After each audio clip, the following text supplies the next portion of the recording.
Kalau soal masalah hukuman ya suka sama suka, siapa yang mau jerat siapa? Siapa yang jadi korban? Dua-duanya senang kok. Enak kan? Kan sama-sama keluar kan itu kan? Iya, enak kan? Iya betul. Mereka. Ya. Tapi di satu sisi kan sudah Ini berkeluarga. karena masih kurang, suruh terus Pak, terus Mas. Kita ini aja, ini saya pribadi ya. Saya pribadi ini kita ini preman, tapi kalau masalah kayak perempuan itu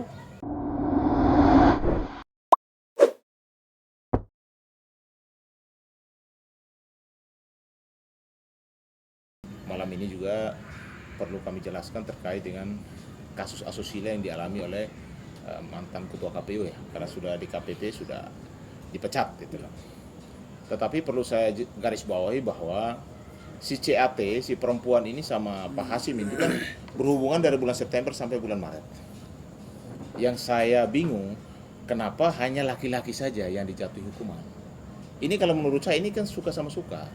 Berhubungan cukup lama ini, ya kan? Lalu difasilitasi tiket, difasilitasi hal-hal yang lain, bolak-balik mereka berdua. Lalu mananya gitu loh. Kalau bicara pelecehan, pemerkosaan kan tidak berkali-kali. Ini kan cukup lama hubungannya itu. Jadi menurut saya ini kasus suka sama suka. Jadi kalau memang secara etika sebagai seorang pejabat, ya kan, memang dia sudah punya istri, Pak Sarif punya istri, harusnya tidak boleh melakukan tindakan-tindakan misalnya ya berhubungan dengan wanita lain itu loh.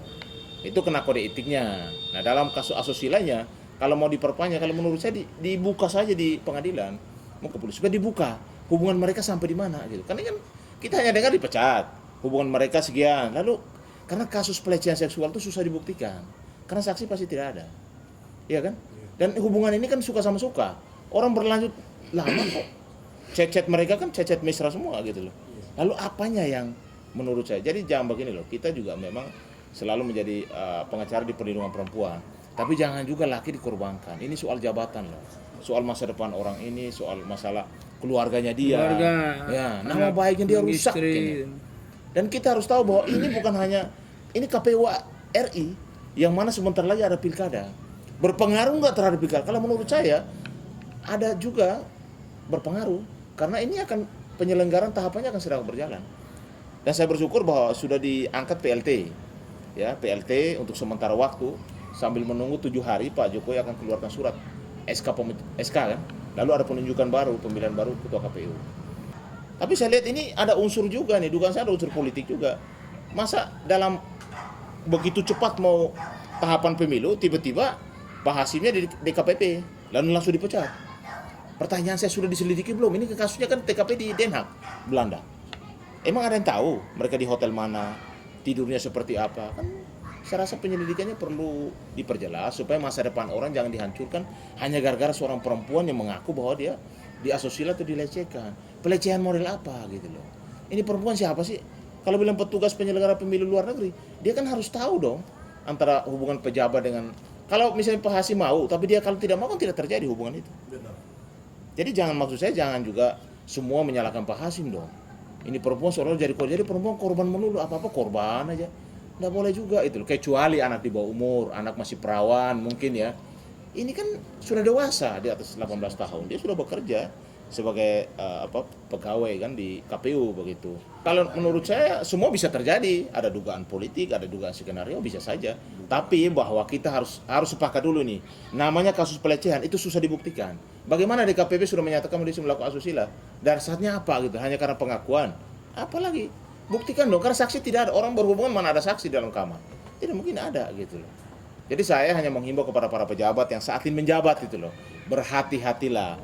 Anda ini amanah, disumpah jabatan, ya jangan sampai melakukan hal-hal tindakan asusila kayak gini. Akhirnya jadi nama besar Republik Indonesia bukan hanya dipertaruhkan Pak Hasim Asyari kepada keluarga pribadi, tapi terhadap juga masyarakat internasional. Orang melihat Indonesia ini kok, masa pejabat KPU, seorang pejabat tinggi, melakukan tindakan seperti ini.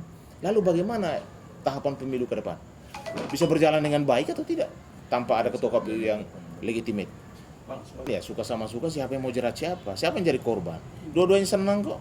Enak kan? Kan sama-sama keluar kan itu kan? Iya, enak kan? Iya betul. Mereka. Ya. Tapi di satu sisi kan sudah Ini berkeluarga. karena masih kurang, suruh terus Pak, terus Mas. Kalau saya sih karena sama-sama mau, ya kan? Sama-sama mau. Ya kalau masalah janji menjanji itu udah biasa. Kalau laki-laki sudah mau sama perempuan itu mau apapun, apalagi banyakuan, mau apapun pasti dibeliin, pasti dikasih gitu loh, ya kan?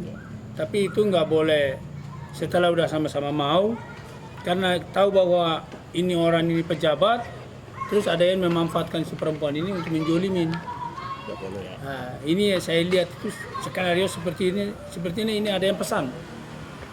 Ada yang pesan dan ini sudah ada yang tahu, makanya karena sebentar lagi mau ada pilkada serentak ya. Serentak. Nah, ini bagaimana caranya untuk menjolimin Hasim ini untuk supaya dijatuhkan. Ya kalau perempuan yang sekarang ini ya kita nggak bisa percaya perempuan-perempuan yang sekarang ini, jangan gitu loh. Jadi kita pejabat kita harus lebih hati-hati, karena perempuan ini gampang menjatuhkan pejabat. Padahal sama-sama mau, tidurnya sama-sama enak, sama-sama senang. Oknum ya. Nah, tapi nanti dimanfaatkan oleh orang lain untuk menjatuhkan, karena ada kepentingan politik di sini. Jadi kalau pejabat itu harus hati-hati. Ya. Kita ini aja, ini saya pribadi ya. Saya pribadi ini kita ini preman, tapi kalau masalah kayak perempuan-perempuan itu, ya bukannya kita apa bersih nggak dari itu nggak, tapi ya perempuan-perempuan sekarang ini nggak bisa kita percaya. Saya pernah alami begitu juga. Cuma hanya obrol-obrol, tahu-tahu dia hamil. Saya bilang hamil sama setan kamu. Saya pernah begitu loh. Obrol megang juga enggak, megang baju juga enggak. Obrolnya jarak mungkin ada 2 meter kali. Dibilang Ya, namanya. besoknya ada yang nelpon lagi katanya hamil. Oh iya, panggil sini kita periksa gitu loh. Panggil hamil sama setan kali saya bilang. Ini saya loh gitu loh. Apalagi kita pejabat begitu yang tadi saya ceritakan, kita harus lebih hati-hati. Kalau macam kayak pejabat KPU ini harus sangat hati-hati. Karena rata-rata pejabat itu dijatuhkan oleh perempuan-perempuan yang gitu. Nah ini makanya ya sebenarnya pejabat itu harus lebih hati-hati gitu loh. Karena pejabat itu dijebak itu pakai barang-barang gini. Karena itu dipesan sama orang lain. Orang lain nggak suka sama kita. Karena dia tahu bahwa kita ada senang sama, atau dia bawa perempuan, dia rayu, dia ingin suruh orang lain. Nanti ini pakai, nanti itu padahal itu dijebak itu disuruh. Banyak sekali yang terjadi begitu. Jadi kita harus lebih hati-hati. Benar ya? Terima kasih ya. Mau